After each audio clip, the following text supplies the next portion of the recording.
what is the power given by this source? Active power and reactive power given by this source. What is the active power, reactive power given by this source? What is the this will only consume reactive power. How much reactive power consumed by this? How much of active power consumed by this? Like that, you want to find out all the, and then it's like accounting. What is the total active power generated, and then what is the total reactive power generated? Something like that you want to do. Analyze this circuit. Okay. So how would you do that? What is your, how will you start? Yes? Okay, I heard one answer, Laplace transform. Okay, what else? Okay, we have to assume some currents and we have to solve the equations. Okay, any other suggestions? What?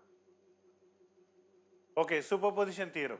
Will superposition theorem work here in AC circuits? Will it work? Okay, so I heard answer yes. So I think the answer is yes, but then see, what is the main point about superposition theorem? It is like linear, but then AC circuit is all sine waves. So how come it applies? Yeah, so what you assume is it's all sinusoidal steady state, and then you have everything in complex representation. Then you can apply superposition theorem also. You want to apply superposition, what do you do? You short circuit, let's say you are trying with this, okay, short circuit 1, 2, 3, 4, and then you find out the net impedance. Okay. What happens if you short circuit these two? So this is like a delta, and then this is another delta. So it becomes quite complicated actually. So with that method, see, one answer he has told was Laplace transform. Why do we use Laplace transform for this? Or for what we do use it?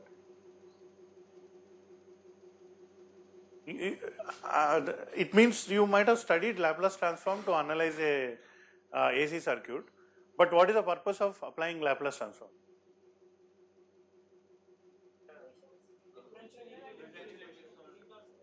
Yeah, so Laplace transform is when there is a differential equation.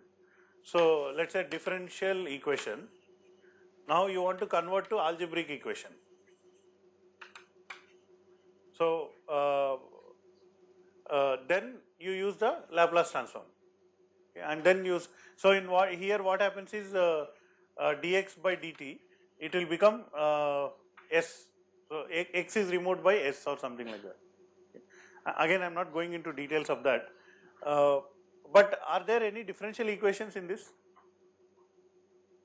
You can write a differential equation assuming that you are analyzing a circuit's circuit's performance with respect to time when I close a switch or something like that. Okay. Like if I introduce a switch here, okay, initially the switch was open, and then I close the switch, then how this circuit will behave? So immediately after closing the switch, how the changes come into picture and all. But if you are not worried about those changes, you don't have to worry about writing a differential equation. You already have algebraic equation. What is the algebraic equation we already have? It's nothing but V equal to I into Z. Okay. So this V equal to I into Z is actually an algebraic equation where V is a complex number, I is a complex number, Z is a complex number. Okay. So with respect to time, these values are changing, but then we make them, we see this one, it looks like a constant, 10 angle 0. So, but actually it is 10 into root 2 is the maximum value, minus 10 into root 2 minimum value, it's all changing. But then we are assuming all of this circuit in representing in the what you call this polar form of representation, then you can actually do this Ohm's law kind of. So the answer is we will use this one. Okay, we don't have to use Laplace transform. We'll use something like this, V equal to I into Z. Okay, but this is can this can be applied only one element at a time, or you can also apply it in a way to the entire circuit. Okay, to this entire circuit you can apply that V equal to I into Z. Okay. So how can you do that? Yeah, so through mesh analysis. So just I'll quickly write down that one. So you assign mesh currents. Okay. This is I1. Let's say this is I2. Let's say this is I3, and this is I4. Okay. So again, why do we use clockwise direction and like this and all? It's just a matter of convention. You can use I1 like this and I2 like this and I3 in any direction you can use it, but then this is more commonly used by everyone, so it is convenient. So what is the current flowing in this capacitor? So one current is I1 and the other current is I2, so that you know. And what is the current flowing in, let's say, this 4 ohms resistor? Only I4, and in this is the direction, okay, like that. So now what you can do, you can write KVL for loop 1. So this is my loop 1, Kirchhoff's voltage law. Okay. So how do you, what is Kirchhoff's voltage law? The sum of voltages in a closed loop is equal to 0. Okay. So I start, let's say I choose this starting point. Okay. So from here I go here. So this is, I am increasing the voltage. Okay. In fact, the direction also has to be given. So normally you assume this is the direction. Okay. Phase neutral kind of thing. So from here I go up. So my voltage is increasing. Okay. So what I'll do, I'll write it plus 10 angle 0 because voltage is increasing. Okay. So from here I come here. So 5 into I1, but it is decreasing because the voltage is getting dropped. Okay. So minus 5 I1. Next from here to here, first up to here to here minus J5. But then again minus will be there because of this one, or the current is minus I1 I2 minus J5, so something like this. So here is where it gets tricky with the signs and all these things. So this is the current flowing in the element and this is the impedance of the element, and minus sign because the voltage is dropping. And next there is one more voltage source. So now positive terminal I am going to negative terminal, that means I am dropping the voltage again. So minus 20 angle 10 degrees. So and then from here to here, so current is I1 minus I3 and the voltage impedance is J2. Okay. So I1 minus I3 and the impedance is J2 and the overall sign will be negative. So this will be equal to 0. Okay. So like this I can write the loop equation. Okay. Like this I will get 4 equations, 4 unknowns. Okay. And then we can solve that. So can we quickly try maybe for the last one, this one. So how do you apply KVL for loop 4? For this one. So you can choose any starting point. Okay. Let's say I start here. Okay. So from here to here. Okay. So what is the current? I4 minus I3. Okay. So I4 minus I3 is the current. And what is the impedance? J6. Okay. J6 is the impedance. So, but then the current is going like from here to here it goes, you drop the voltage. Okay. So you will put a minus sign. Now from here to here, what is the current? I4 minus I2. Okay. So I4 minus I2. Okay. And then you are dropping the impedance is minus J7, and then you are dropping the voltage from here to here because the current flows from high voltage to low voltage in this case. So therefore again it's a minus. Okay. Now we are at this point. So from here to here, what is the current? Only I4.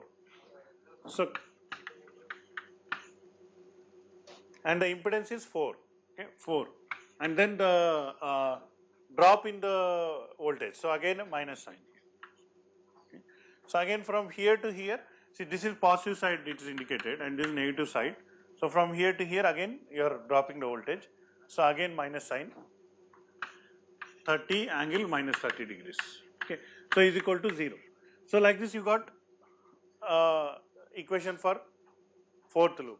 Okay, so like this you will get four equations. Okay, any questions? Yes.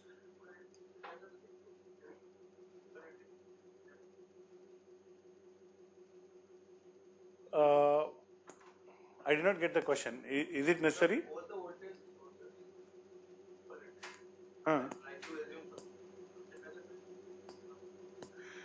So this one is actually plus minus is actually just the identification. Which one is positive side, which one is negative side. So that way. In fact, in AC there is no positive negative. Okay. So, but then for writing mathematical equation, we need to choose which one is positive and negative. So that's why we start like that. Also, it has a meaning that look at this one, 10 angle 0. So if I go for time and voltage, so it will be like this. The phase is 0 degrees. Okay. So at the time t equal to 0, the value is 0, and then it is increasing in one direction. Okay. This height is 10 root 2, and the RMS value is 10. Okay. Now the question is, which side is it going positive?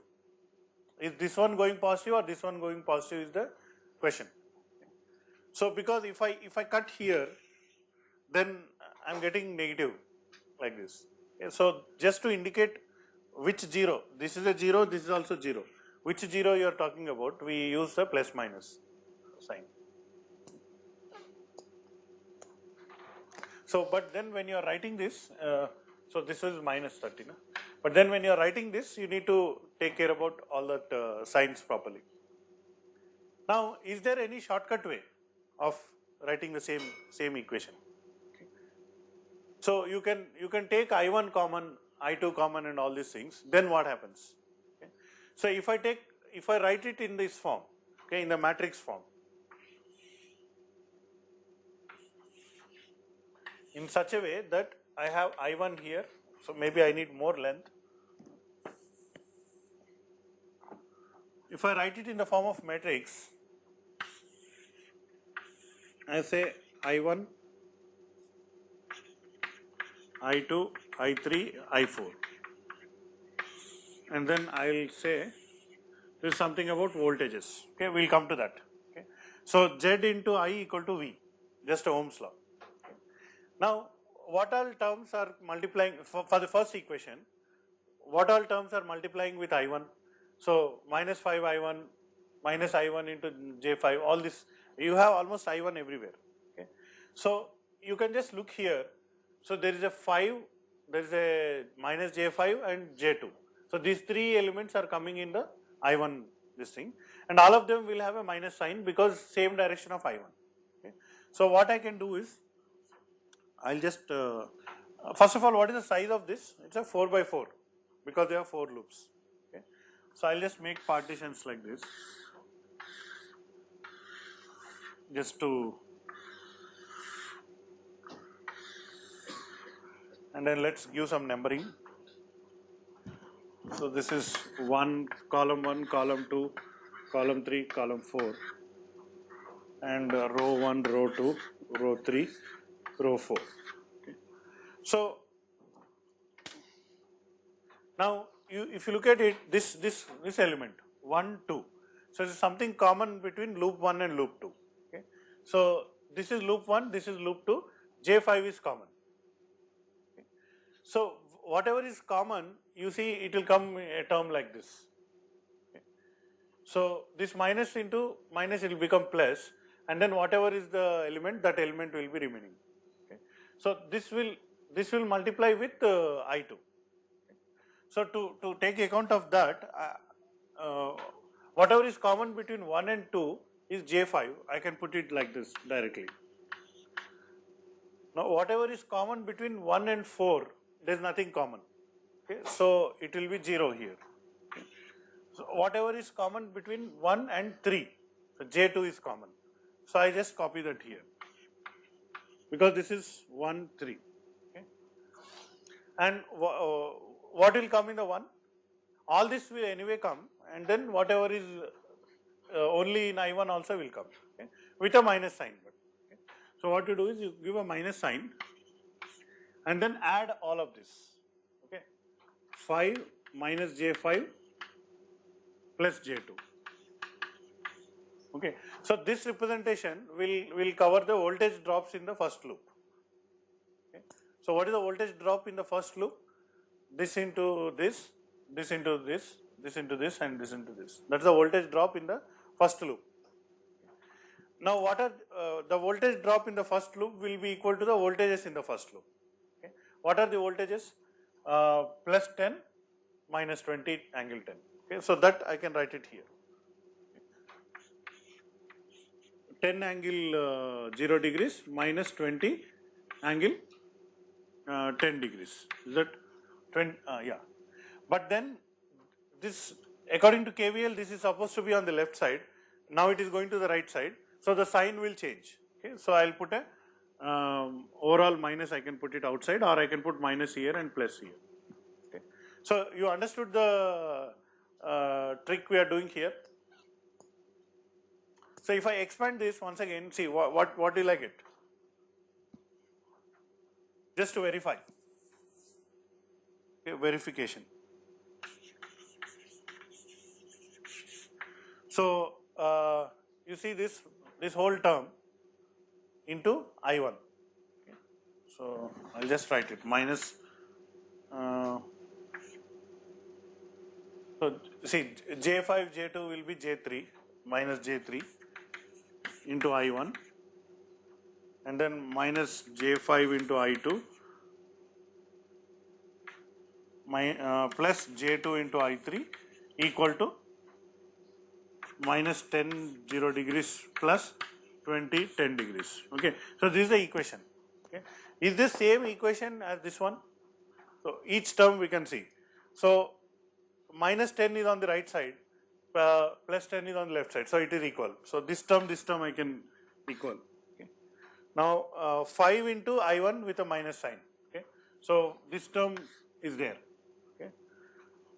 Then I should have written minus J5 plus J2. Okay. I am just expanding again. So J2 into I1. Okay. So this term is also there. Which one? I1 into J5 is there. I1 into J2 is there. This term is also there. Okay. And then so basically all the terms are there. I2 into J5 is there.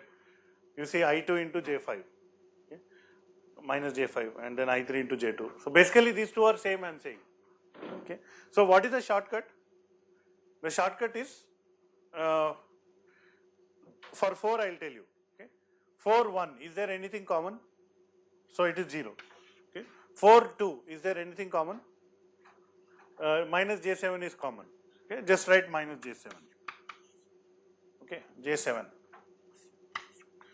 4 3, is there anything common? Plus J6. So write plus J6.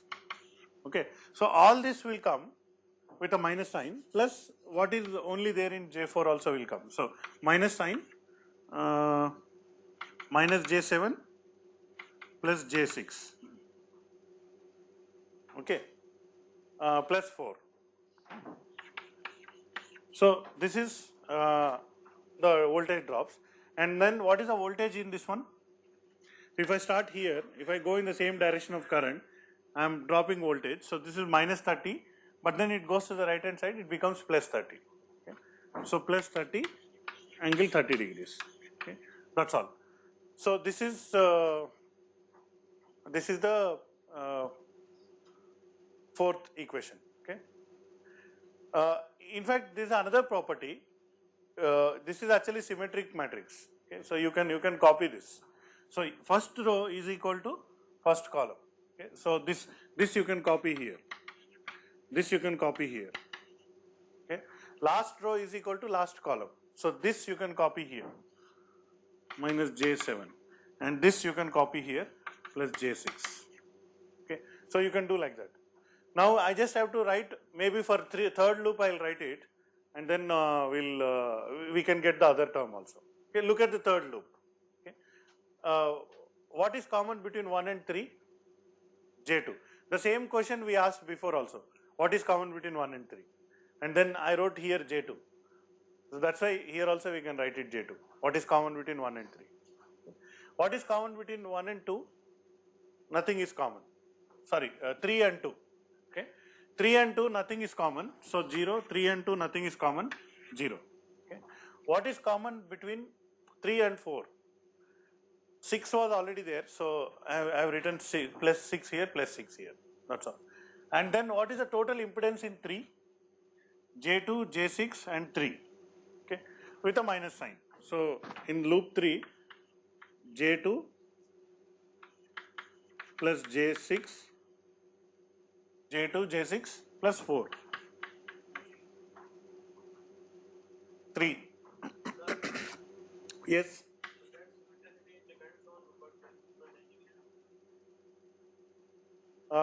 This one.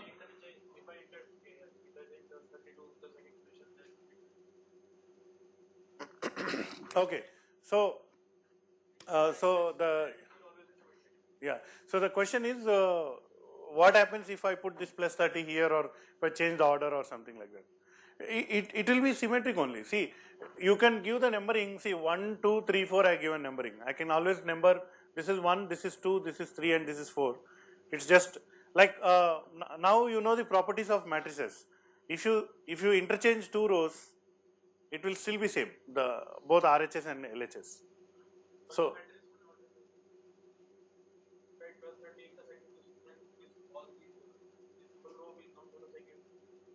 Yeah, so you have to, no, it will be symmetric.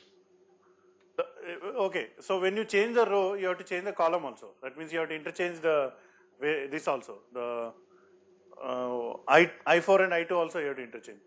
So,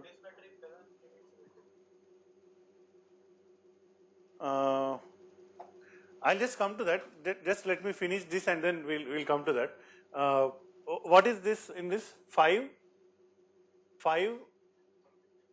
minus J7 minus J5. Okay, I'll just write that. 5 minus J7 minus J5. Okay, so now I'll come to you. I was just worried about that. I will forget writing that. Okay, so to answer your this thing, can you find a case where it is not being symmetrical?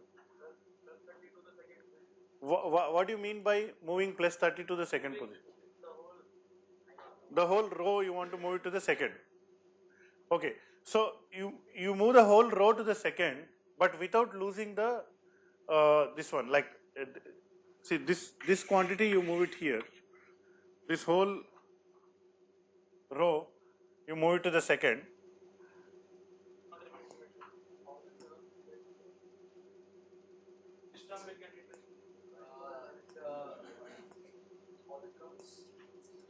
Right by 2.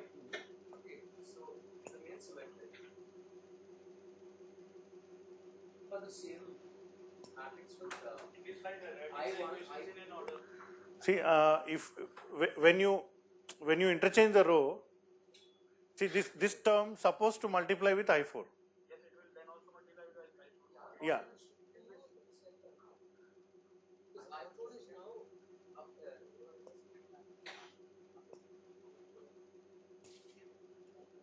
Okay. I got what you're saying. See, what he's saying is something like this. See, what he's saying is something like this. We'll just take a 3 by 3 example. Let's say x, y, z. Okay, is equal to what shall we do? 1, 3, 6, 9, 8, 7, 4, 2, 5. Okay. So that there are no numbers repeating. Okay. Now this is, let's say, 10, 11, 12. Okay. So I just made a smaller example so easier to write it. I'll just interchange last two. First of all, this is supposed to be symmetric. I'm sorry. This is 3, this is 6. Make it symmetric. this is 7. Now this is symmetric. Okay. Now let's interchange these two. Okay. What will happen? So I'll just remove this. So 1, 3, 6, same. 6, 7, 5, 6, 7, 5, and then 3, 8, 7, 3, 8, 7. Now clearly this is not symmetric, and then this one is X, Y, Z, and then here it should be 10, 12, 11. Okay. Now it need not be XZY. See, look at this. You can, it is still correct.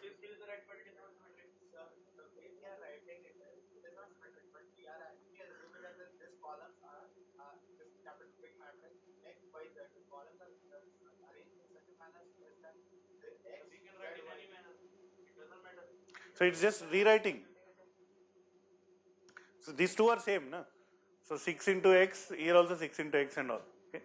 So, shall I make a statement something like, this does not look symmetric, but but by rearranging you can make it symmetric.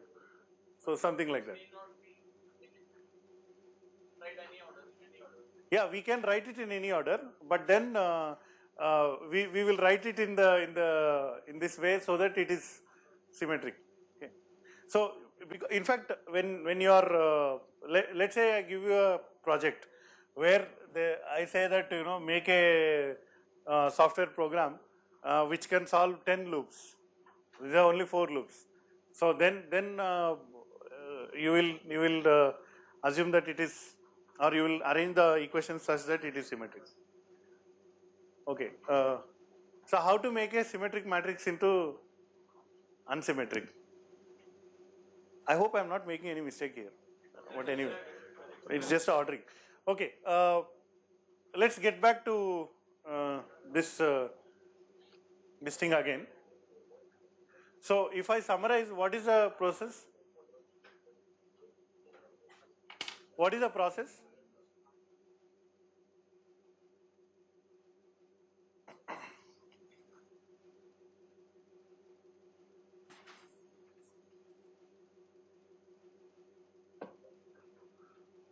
Okay, step 1. What is step 1?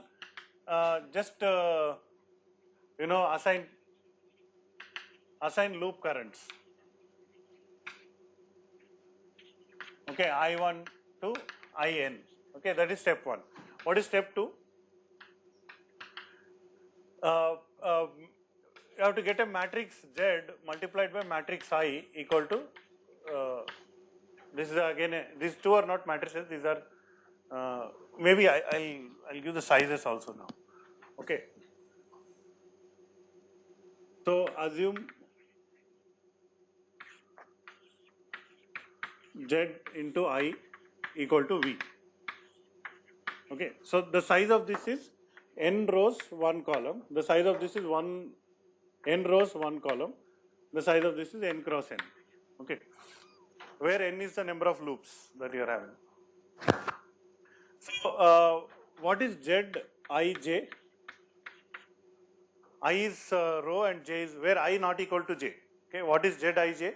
It is the element, I'll say impedance of element, impedance of or let's say common impedance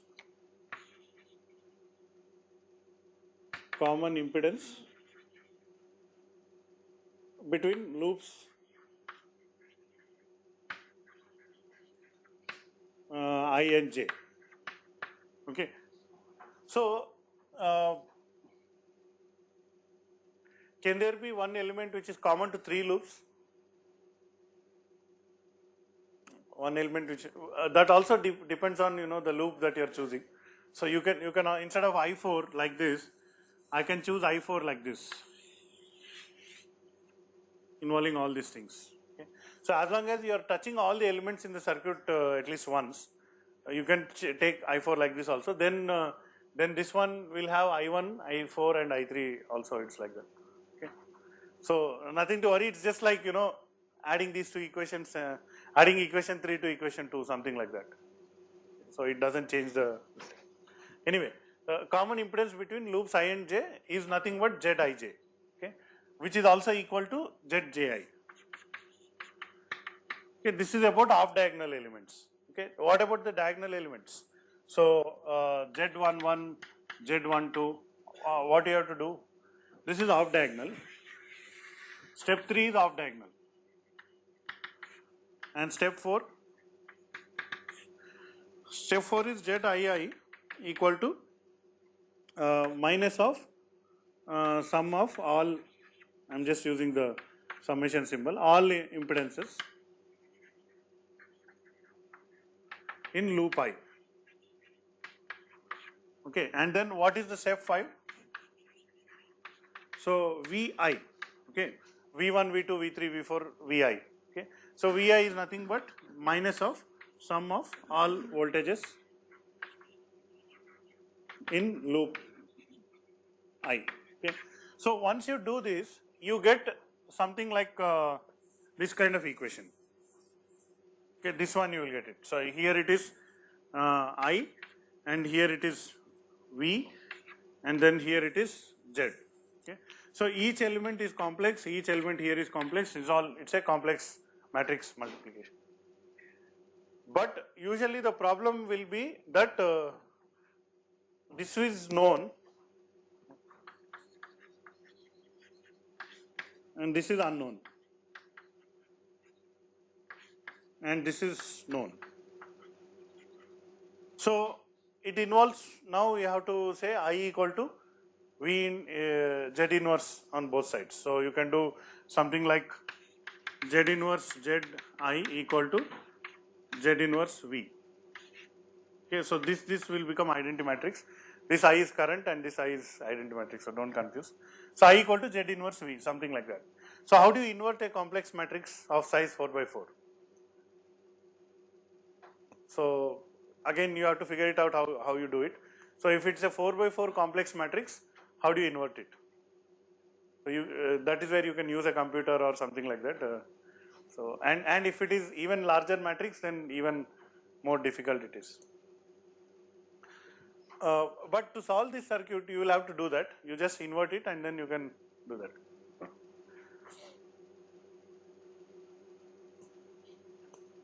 So, so finally, what are the currents? We are not still solving this today in the class because we came up to here. You can use some MATLAB or something like that and then just invert the Z matrix and multiply with this voltages, then you will get the currents.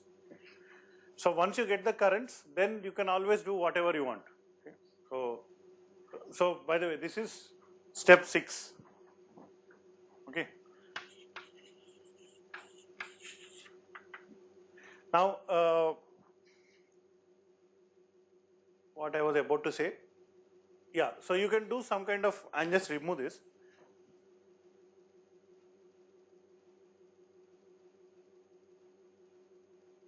So once that is done, you can do some kind of accounting kind of thing. Okay. So something like element.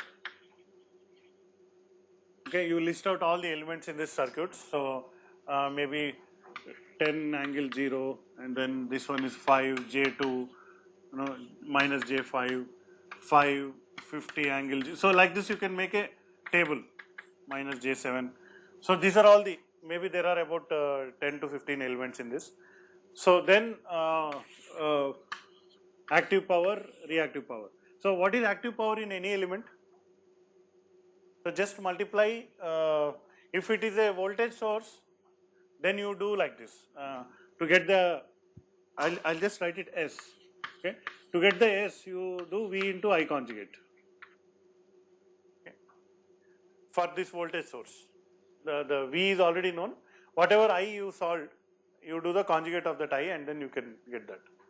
Now for this voltage source also you do V into I conjugate. So like this you will get the S. It will show both P and Q, plus minus with all the sign and everything. Okay. Next, in the case of impedance, what will you do? You can just simply do, if this is there, I square into Z. Okay. The Z may be only R, Z may be only X, Z may be combination. Okay.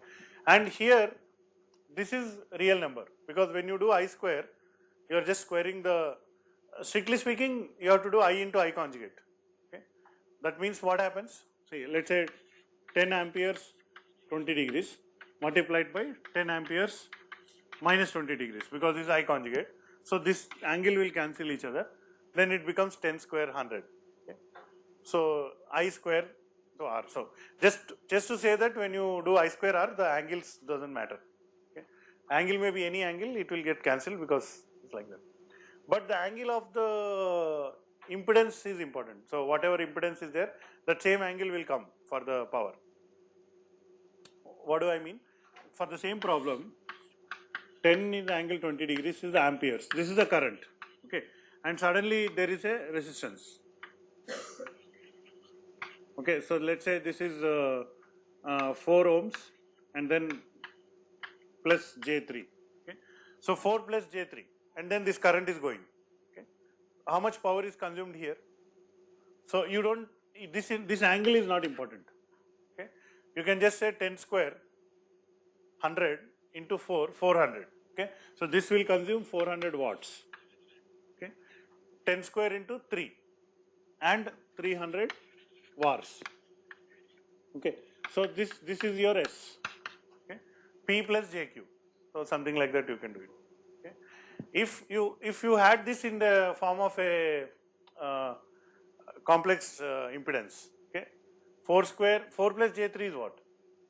5 angle tan inverse of 3 by 4. I think it will come to something like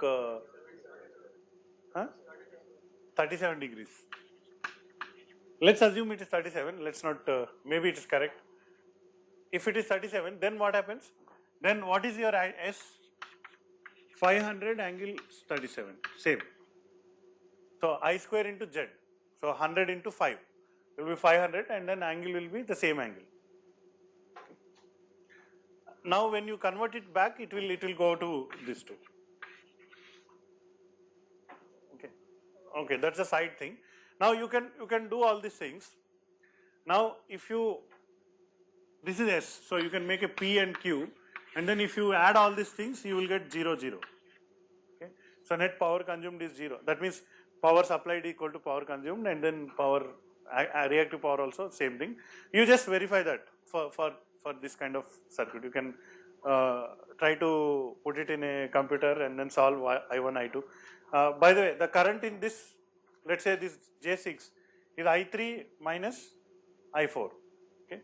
The current in this is I3 minus I4. Okay. So I3 is a complex number and I4 is a complex number. So subtraction of complex numbers, again you have to see how to do that. So convert into rectangular and then minus and then do all of that. So I hope you get the picture about what is all this about solving a AC circuit. Okay. Now you can put together this and then the reactance diagram that we get for a power system. You have a large power system, then you get the reactance diagram, looks similar to this one, and then you will try to solve it. But then there are slight differences. In the power system example, the impedances may not be given. So there may be a load here. So if I just remove this and then I put a symbol like this and then say P load is let's say 500 watts plus 200 watts, okay, plus J 200. So if I give a device which is there which is consuming 500 watts and 200 watts here, then your Ohm's law you cannot use it, because this here you know that power consumption is known but not the actual impedance value. So there is slight difficulty there, but then in the power system it is like that. So a particular place the load is 5 kilowatt or something like that, it is mentioned. So that's the other problem. So by the way, what is the name of this matrix? Let's call this matrix as something called impedance matrix, okay, for a AC circuit. Impedance matrix, the matrix which represents the impedances. Okay. So there is something called admittance matrix. So admittance matrix is nothing but the inverse of impedance matrix. because admittance is inverse of impedance. So when you do this Z inverse, whatever you get it, that one. Okay. Actually, there's the other power system topic I would like to start, but let me see what is the time. Oh, we still have half an hour. But then I was wondering that it's another separate topic. So just how this concept you can apply to solving a power system network. All that things is like setting up of a power system problem, and then there are different methods of solving it and all. So I just want to complete today's class a little bit early, and then we'll see that in the next class. And one more thing I would like to tell is up to now so far whatever we have learned, including what is today, I'll try to prepare an assignment question on that, questions, not one question, but, and then I'll maybe circulate it maybe today, tomorrow or sometime. So I'll give you about a week's time to work on that. So don't try to copy it and then submit it. That doesn't solve any problem. So you try to work it out your own. You can discuss how to solve and all these things, but just try to learn how to solve that. Okay, so the question was, should we do hand calculation or, see, if it is a small enough problem, you can do hand calculation. But then maybe if I include one question which is like quite big, then you can use a computer and then solve it. In that case, you just attach the, you just take the printout of your code actually, not the output, not only the output, but even the your MATLAB program or C program or Python program, whatever program, then you can just attach that also. Okay. It will be quite interesting if you start going into solving this kind of things. Okay. With that, I'll end today's class.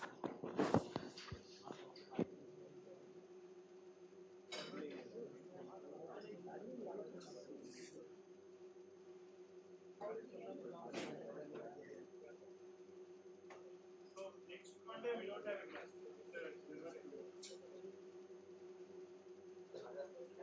I think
together and then some way you have to solve it. So it's called Rothko problem.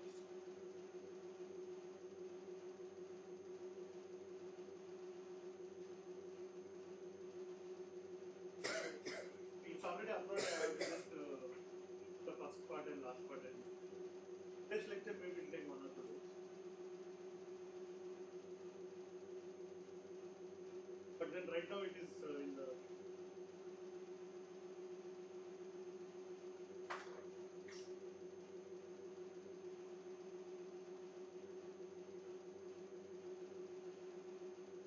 what it is? Point in the keyboard.